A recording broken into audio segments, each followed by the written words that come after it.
오늘 우리에게 주신 하나님 말씀은 요한복음 4장 14절 말씀, 신약성경 147쪽에 있습니다. 요한복음 4장 14절 말씀입니다. 읽겠습니다. 내가 주는 물을 마시는 자는 영원히 목마르지 아니하리니 내가 주는 물은 그 속에서 영생하도록 솟아나는 샘물이 되리라. 아멘. 내가 주는 물을 마시는 자는 영원히 목마르지 아니하리니 내가 주는 물은 그 속에서 영생하도록 솟아나는 샘물이 되리라. 네. 물 마시는 건 물 마시는 건. 이렇게 잠깐 이야기해 본 적이 있는데 예수님이 물먹이네. 이러면 한국 정서가 약간 부정적인 느낌이 있습니다. 왜냐하면 네가 나를 물먹이냐? 이런 표현들이 있기 때문에 그렇죠. 예수님이 먹이는 물은 그런 식의 부정적인 것이 아닙니다. 영원히 목마르지 않는 생명수를 말씀하고 있습니다. 그럼 이렇게 영원히 목마르지 않는 생명수를 말씀하시는 배경이 어디에서 근거했을까? 예수님은 유대로 갔다가 이제 갈릴리로, 처음에 갈릴리에 계시다가 유대로 갔다가 유대에서 다시 갈릴리로 가시는 과정입니다. 갈릴리에서 유대로 갈 때는 유대인들이 가던 길로 돌아서 갔어요. 근데 이제 갈릴리로 가실 때는 유대인들이 가지 않는 길, 사마리아라는 땅을 지나가기로 하셨습니다. 그 길은 원래 이 갈릴리 지방에 사는 사람들이 예루살렘을 가게 될 때, 유대 땅을 가게 될 때에 훨씬 빠른 길입니다. 그런데 유대인들이 그 길을 지나다니지 않습니다. 왜냐하면 사마리아 사람들과는 반목이 있기 때문에 그래요. 역사적 배경 때문에 그렇습니다. 이스라엘 백성들이 멸망해서 포로로 잡혀가고 끌려갈 때에 그들은 그 침략해오는 그들과 손을 잡고 그곳에서 정착하면서 혼혈되어져서 민족을 자녀들을 낳고 그 지역에서 살고 있었던 사람들이기 때문에 그렇습니다. 그러니까 유대인들에게는 이방 사람들보다 더 밉고 싫은 사람들에 해당됩니다. 옛날 우리나라 일제시대에 일본 사람보다 더 미운 사람들이 누구냐면 친일파들이 더 밉죠. 지금도 밉잖아요. 지금도 그 친일파적인 행위를 하고 친일파적인 말을 한다 그러면 그들을 어떻게 해야 될지 이 감정이 먼저 복받쳐 올라오고 절제가 되지 않는 그런 모습들이 우리 안에 있는 것을 보게 됩니다. 그런 것처럼 이런 사마리아 사람들을 유대인들이 볼 때 그렇다는 거예요.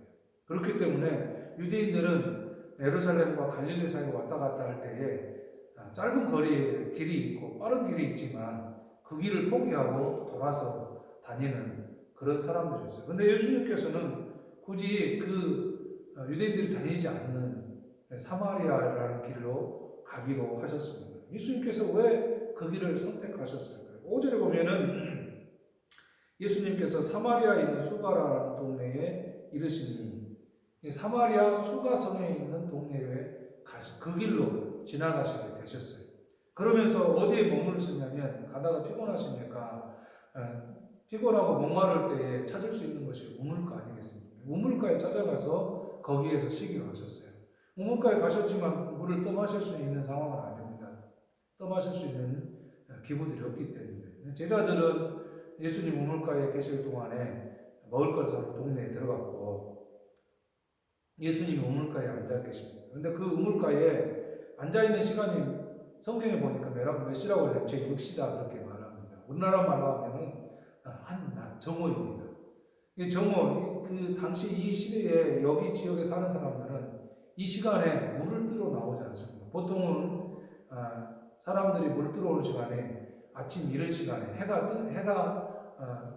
이렇게 쨍쨍하게 뜬 시간이 아닌 서늘한 시간에 혹은 또 해가 넘어가서 조금 더 서늘한 시간에 물을 떠다 나르는 것이 보통 그 지역에 살던 사람들의 하던 것이었습니다.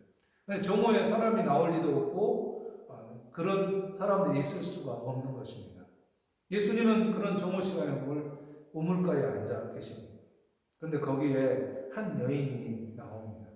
여인이 나오니까 예수님께서 그 여인에게 나에게 물을 좀 달라고 하니까 그 여인이 물을 주지 않고 반문을 하게 유대인이 사마리아 여자에게 말을 걸어요? 그리고 나한테 물을 달라고 한다고요? 당신 참 이상하네. 이런 거예요. 물 한 모금 달라고 하는 유대인의 이상한 유대인 취급하고 있는 게 이 사마리아 수가성에 있는 우물가에 나온 여인이었습니다. 근데 이 여인이 왜 정오에 이 한낮 다른 사람들은 물길로 오지 않는 시간에 물을 기르러 나왔을까? 그런 것들을 좀 이제 살피면서 같이 말씀에 대한 것들을 생각해보고 예수님께서 왜 그 길을 지나가셨으면 했고 왜 또 그 여인을 만나셨을까에 대해서 생각해 보았으면 좋겠습니다. 우물가 그러면은 구약 성경에 보면은 몇 가지 대표적인 사건들이 등장합니다. 아브라함의 종이 이삭의 아내를 얻기 위해서 바단 아람으로 가게 됩니다. 거기 어디냐면 그 아브라함의 고향이에요. 그래서 아브라함의 고향에 거기로 가서 거기에서 이삭의 아내를 얻기 위해서 종을 보냈습니다. 종이 가서 우물가에서 만났는데 누구를 만났냐면 리브가를 만났어요. 그래서 종이 기도했잖아요. 어떻게 기도했어요? 내가 여기서 물을 좀 달라고 했는데 나에게 물을 주고 여기 있는 낙타에게도 다 물을 마시고 그러면 그 여인이 하나님 당신이 준비하신 이삭의 아내라고 믿겠습니다. 그런데 그게 그런 여인이 나타난 거예요. 그게 누구냐 바로 리브가였어요. 그래서 리브가는 와가지고 그 종이 물을 좀 달라고 하니까 물 종에게 줄 뿐만 아니라 그 사람들에게 줄 뿐만 아니라 낙타들에게도 다 물을 공급해 주는 것이었습니다. 그런데 이 여인은 오늘 예수님 곁에 나온 여인은 예수님 물 좀 달라고 그러니까 물을 주고 아니 당신 더 필요한 게 없습니까? 이렇게 뭔가를 제공해 주는 게 아니라 리브가처럼 한 게 아니라 대뜸 당신 진짜 이상한 사람이네요. 어떤 유대인으로서 사마리아인 그것도 남자도 아닌 여자에게 말을 걸 수 있어요. 이상한 유대인 취급하고 있는 게 이 여인의 모습입니다. 또 우물가에서는 여러 가지 사건이 또 한 가지가 있죠. 그 야곱이 자기 형 에서의 장자권을 속여서 빼앗아가지고 도망치고 있었습니다. 그럴 때에 만났던 라헬을 만나잖아요. 그게 바로 우물가에서 자기의 미래를 만나는 것과 같은 라헬을 만나게 되죠. 또 우물가에서 누구를 생각할 수 있냐면 모세가 애굽의 왕자로 있으면서 자기 민족을 살리려고 애굽인을 죽였습니다. 그 사건이 발각되어져서 쫓기면서 광야로 도망갔는데 그 광야의 우물가에서 만난 십보라를 만나게 되죠. 십보라가 나중에 모세의 아내가 됩니다. 이처럼 남자들이 뭔가 필요해서 갔을 때 여자가 채워주는 형태였습니다. 이게 우물가의 모습이에요. 근데 오늘 예수님이 이 우물가에 간 것은 그런 목적은 아니었던 것 같아요. 그리고 사마리아로 굳이 가시지 않아도 되는데 사마리아로 통과하신 분명한 이유가 예수님께 있는 것 같아요. 예수님께서 그 사마리아 여인과 대화하는 중에 이제 그런 여인이 그런 대답을 하게 되잖아요. 어떻게? 당신이 유대인으로서 나에게 뭐를 달라고 합니까? 당시에 유대인들이 사마리아 사람들과 상종하지 않았습니다. 그런데 유대인들은 사마리아 사람과 또 여자들도 이렇게 잘 상종하지 않아요. 그런데 그 중에 사마리아 사람 중에 여자가 이 유대인들이 접근하지 않는 대표적인 사람 중에 한 사람, 오히려 이방인들보다 더 거려하는 사람들이 바로 사마리아에 있는 사람들이며 그 중에 여인이라고 볼 수 있습니다. 근데 그 여인에게 물 좀 달라니 그 여인이 이상하게 생각하지 않을 수 없었을 것입니다. 분명히 이상한 유대인인 것은 분명합니다. 그 여인이 보았을 때. 그래서 그 여인에게 이렇게 이야기하죠. 예수께서 대답하시되 네가 만일 하나님의 선물과 또 내게 물 좀 달라는 이가 누구인 줄 알았더라면 네가 그에게 구하였을 것이요 그가 생수를 내게 주었으리라. 예수님 지금 물을 달라고 하는 그 예수님이 누군지를 알았다면 오히려 그 여인이 생수를 달라고 요청했을 것이다라고 말하고 있는 것입니다. 그러니까 여인이 뭐라고 그러냐면 아니 이 우물은 야곱 때부터 있었던 건데 당신이 야곱보다 더 큰 자입니까? 실제로 예수님은 야곱보다 더 큰 자라고 소개합니다. 누가 소개하냐면 오늘 우리가 1장에서 읽었던 세례 요한이 소개해요. 원래 이제 세례 요한이 예수님이 자기보다 먼저 앞에 있는 분이다라고 말할 때 1장 18절을 보면 이렇게 설명합니다. 본래 하나님을 본 사람이 없으되 아버지 품속에 있는 독생하신 하나님이 나타내셨느니라. 누구와 함께 계셨던 거냐면은 말씀이 육신되어 우리 가운데 오신 그 예수님은 아버지 품속에 계시다가 오셨다는 것입니다. 그러니까 야곱보다 훨씬 앞에 계시는 분이 분명합니다. 바로 예수님도 그렇게 대답하죠. 그리고 나서 예수님이 뭐라고 말씀하시냐면 예수께서 대답하여 이르시되 이 물을 마시는 자는 다시 목마르다. 그래서 물을 마시는 자는 우리는 또다시 목말라서 또 물을 마시게 되어 있는 게 우리의 육체의 모습이죠. 14절에서 내가 주는 물을 마시는 자는 영원히 목마르지 아니하리니 내가 주는 물은 그 속에서 영생하도록 솟아나는 샘물이 되리라. 이렇게 말하니까 이 여인이 뭐라고 대답하냐면 그러면 그 물을 좀 마시게 해주세요. 그래서 난 더 이상 목마르지 않게 해주시고 더 이상 이곳으로 물을 뜯어오지 않게 해주세요 라고 여인이 이야기를 합니다. 그러니까 예수님께서 뭐라고 말씀하시냐면 너의 남편을 데리고 와라. 여인이 뭐라고 대답하냐면 저에게 남편이 없습니다.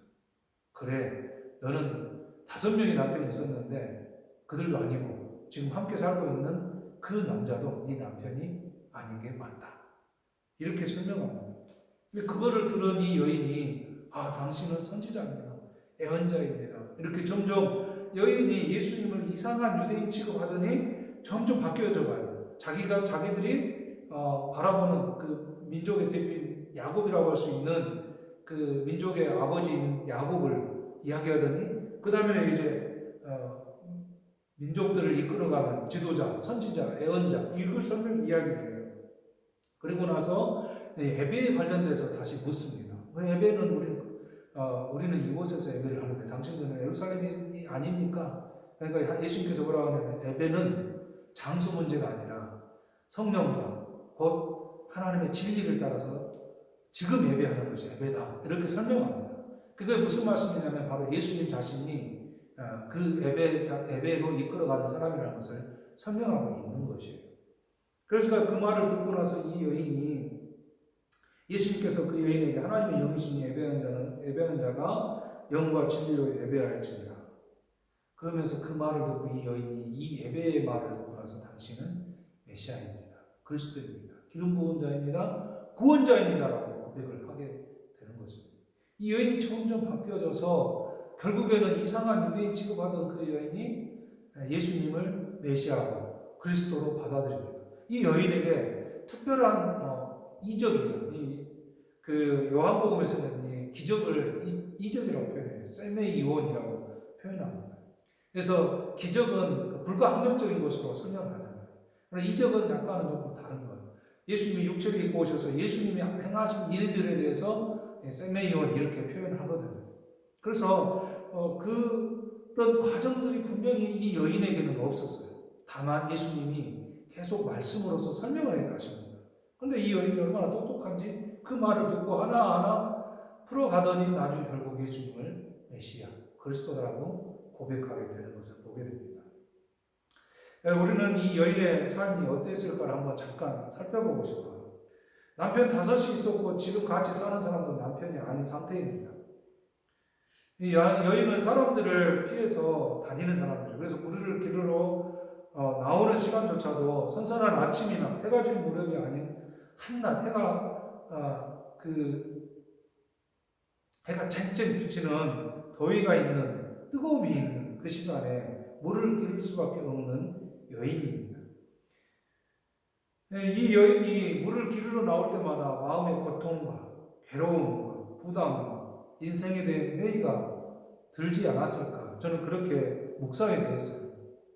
내가 무슨 죄를 지었길래, 내가 무엇을 이렇게 잘못했길래, 내 인생을 왜 이렇게 꼬여서 물을 기르는 것마저도 선선한 시간을 가지 못하고 이 한낮에 땡볕에 가야 한단 말이야. 얼마나 속상했을까? 얼마나 괴로웠을까? 얼마나 고통스러웠을까? 얼마나 아픔이 있었을까? 그 여인의 마음이 좀 느껴졌어요. 그런 여인에게 예수님께서 찾아오셔서 영원히 목마르지 않는 물에 대해서 이야기하니까 이 여인이 솔깃하게 되었습니다. 예수님의 말씀에 대해서 처음에는 욕적으로 반응하게 되죠. 물을 주셔서 목마르지도 않게 하고 다시는 물을 기르러 오지 않게 해주세요. 이 여인에게 있어서 물을 기르러 오는 일이 얼마나 괴롭고 힘들었겠어요. 그러니까 예수님께 나와서 이렇게 간구한 거잖아요. 구한 거잖아요. 저 물을 기르러 오지 않게 해주세요. 나 더 이상 고통받고 싶지 않습니다. 눈치 보고 싶지 않습니다. 마음 졸이고 살고 싶지 않습니다. 불안하지 않게 해주세요. 걱정과 염려가 없게 해주세요. 좀 편안하게 나를 좀 붙들어 주세요. 라는 여인의 호소가 아닌지, 어쩌면 마법과 같은 주문이 아닌지 그런 생각이 들어졌어요. 그런데 그런 생각이 들어지면서 한편으로 또 저를 돌아보았어요. 어쩌면 여인의 주문은 나의 기도와 닮아 있다라는 생각이 들었습니다. 나의 기도와 닮아 있다라는 생각이 들었어요. 하나님, 근심, 걱정, 불안, 염려 다 사라지고 나를 편안하게 해주세요. 이렇게 기도하는 나와 너무 닮아 있다라는 생각이 들었습니다. 어떻습니까? 우리가 이 땅에 살면서 늘 기도하고 늘 바라는 거, 이 여인이 마법처럼 주문하고 싶었던 거, 그런 내용처럼 우리들도 그렇게 하고 있는 것은 아닌가요? 어쩌면 여인은 자신이 목표하는 것을 찾아서 살았던 것 같아요. 남편 5명이 바뀌고 지금 같이 살고 있는 남자도 남편이 아니다라고 예수님이 꼭 집어서 지적하는 것을 보면 이 여인이 단순히 남편을 그냥 사별하고 다른 남편을 만나고 처음에는 사별해서 다른 남편을 만났거나 또 이혼해서 다른 남편을 만날 수도 있어요.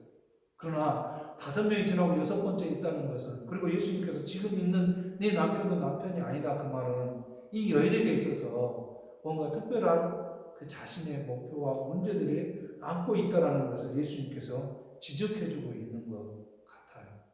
그래서 예수님께 여인이 말했던 것처럼 나 더 이상 이 고통에서 헤어나게 그 물을 좀 주십시오. 이렇게 말하잖아요.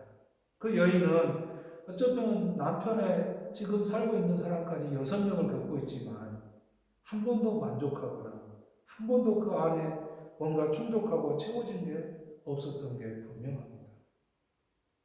육적으로 자신의 목표를 뭔가 이뤄보고 싶었지만 그 곁에 있는 사람들로는 그것을 이룰 수 없었던 것도 분명히 사실일 겁니다. 그런데 한 가지 더 보고 싶은 건 뭐냐면 이 여인이 어떤 생각과 어떤 삶으로 어떤 형태를 가지고 이렇게 남편을 6가지 맞이했는지는 잘 알 수가 없습니다. 그런데 그럼에도 불구하고 이 여인이 그렇게 남편이 6명이 되도록 삶을 살아냈다는 겁니다. 그 과정을 살아내면서 거기까지 왔던 거예요. 여인이 오직 힘들고 어려웠으면 제발 나에게 그 물을 주어서 더 이상 물을 들어오지 않게 해주세요라고 호소했겠습니까?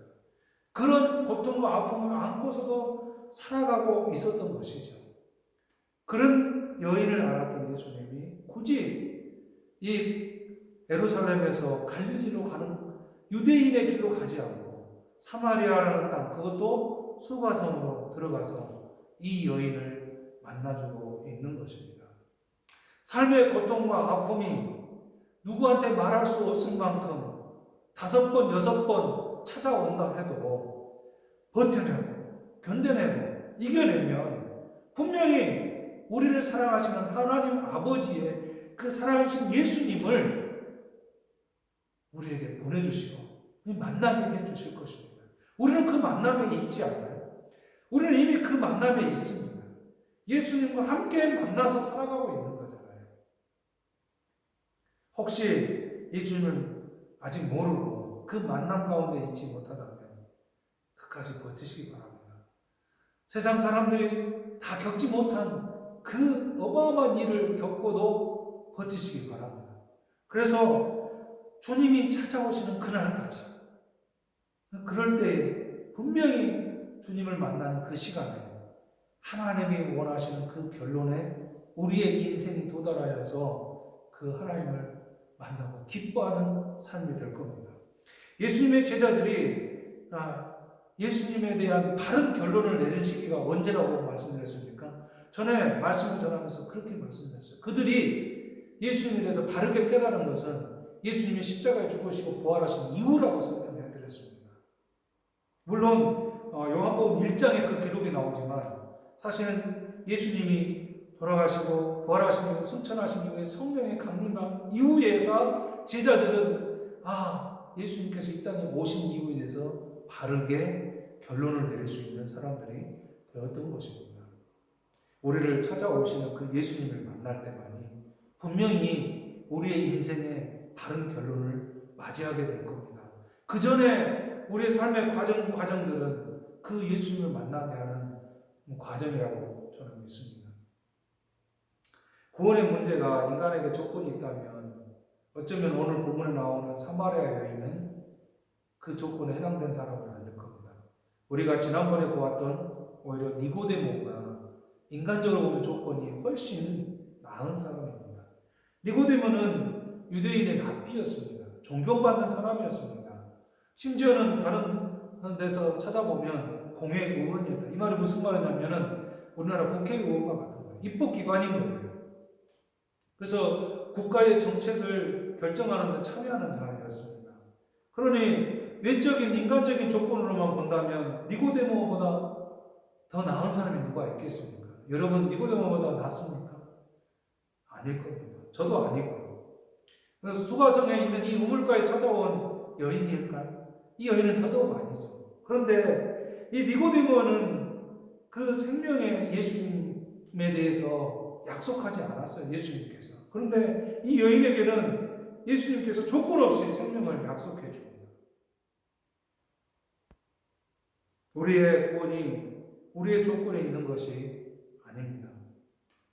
그러니 나의 조건을 너무 만들려고 하지 말고 주님께 나오시기 바랍니다. 어떤 분들은 상황이 좀 나의 삶이 좀 평안해지면 더 주님께 그렇게 생각하지 않았으면 좋겠어요. 그게 아니라 지금 내 삶을 들여서 그저 내 삶을 살아가면서 주님을 바라보고 믿음의 걸음을 걸어가는 그것이 분명한 주님의 그 결론 앞에 도달하는 한 걸음 한 걸음 나가는 길이라고 저는 믿습니다. 진리와 생명이신 예수님은 자신을 소개할 대상으로 사마리아 수가성 여인을 우물가에서 만나게 됩니다.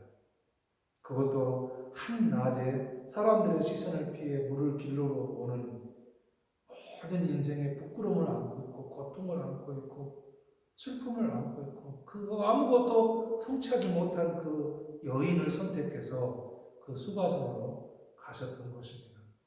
예수님의 선택은 효과적이었습니다.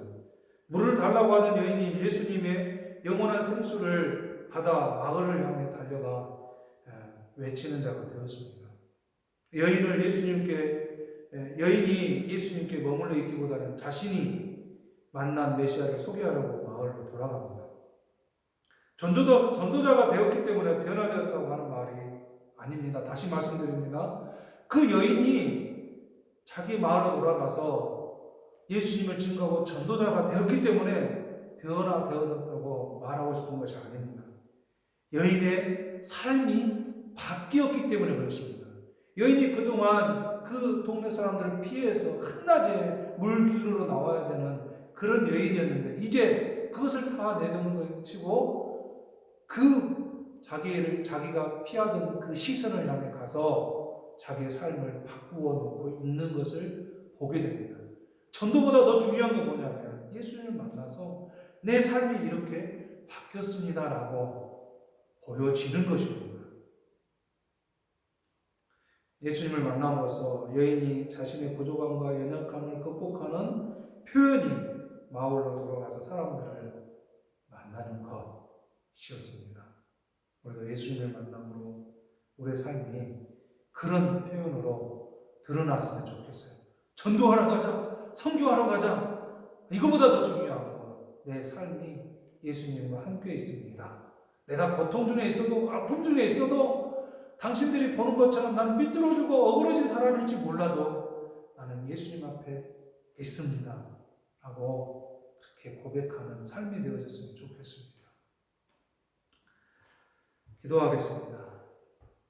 사랑의 하나님 아버지, 예수님께서는 가야 할 길을 아셨고 유대인들이 가지 않는 사마리아 땅 수가성으로 그 걸음을 걸었습니다.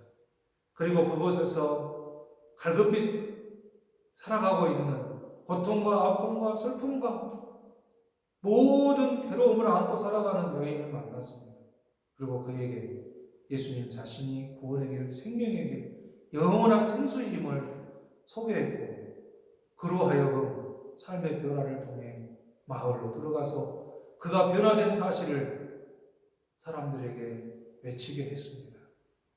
오늘 우리에게도 찾아오셔서 우리의 삶을 변화시켜가며 예수님을 만났다고 외치는 자같이 살아가는 저희들의 삶을 붙들어 주시고 인도하여 주옵소서. 우리가 혹은 아픔과 고통과 슬픔과 염려와 근심과 걱정을 인하여 사람들의 시선을 외면하고 또 가까이 가는 것을 두려워하며 움츠러들어 있는 우리들을 주여 붙들어 주시고 우리의 삶을 변화시켜 하나님이 살게 하시는 그 삶 가운데로 나가는 귀한 하나님의 자녀들 되게 하옵소서.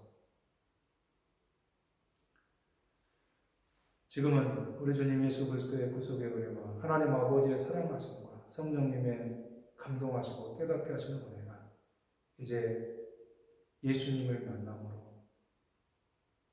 우리의 영원한 생명수 되심을 믿고 그 예수님 바라보며 살기로 결단하는 모든 하나님의 자녀들 가운데 지금부터 영원히 함께 계시기를 간절히 축원하옵나이다.